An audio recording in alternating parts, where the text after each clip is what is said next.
बूंद बूंद से घड़ा भरता है। अगर आप प्रतिदिन, ज़्यादा नहीं, विद्यार्थी जीवन में प्रतिदिन अगर एक नई चीज़ सीख लें, अगर आप ज़्यादा नहीं सीख सकते तब भी कोई बात नहीं, एक चीज़ प्रतिदिन सीख लें तो जब तक आप बड़े होंगे तो आपके पास ज्ञान का भंडार होगा। ठीक है, लेकिन अगर आपका दिन बिना कुछ सीखे निकल गया तो समझिए आपका बहुत बड़ा नुकसान हुआ है। एक साथ पेट नहीं भरा जा सकता है, 10 दिन का खाना एक दिन में नहीं खाया जा सकता। जीवित रहने के लिए प्रतिदिन खाना पड़ता है। इसी तरह ज्ञान भी एक दिन में नहीं भरा जा सकता।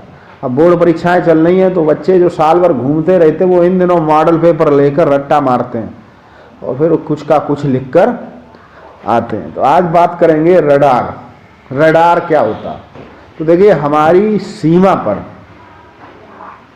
हमारे कई पड़ोसी देश हैं, उनमें से कुछ हमारे मित्र भी हैं और कुछ दुश्मन भी हैं। तो दुश्मन देश होते हैं, वो क्या करते हैं कि सीमा पर तो सुरक्षा बल होता है, तो सीमा पर तो पुलिस लगी होती, सैनिक लगे होते, तो कुछ लोग जहाज के द्वारा देश की सीमा में प्रवेश करते हैं और बम गिराना चाहते हैं। तो सीमा पर रडार व्यवस्था की जाती है। रडार व्यवस्था क्या होती है?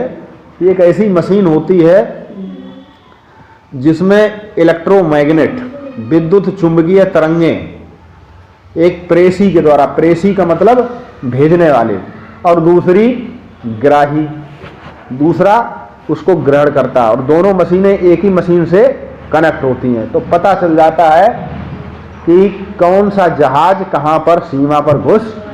रडार व्यवस्था चलती रहती है, लगी रहती है।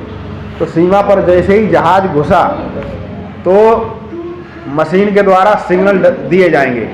और वो किस सिद्धांत पर काम करते हैं कि वायुमंडल में माना कि कोई चीज़ आई, कोई जहाज आया, कोई लोहे की चीज़ आई, कुछ भी आया, तो वो उससे टकराएगा और टकराकर वापस आएगा और पता चल जाएगा कि कुछ न कुछ प्रवेश कर रहा है।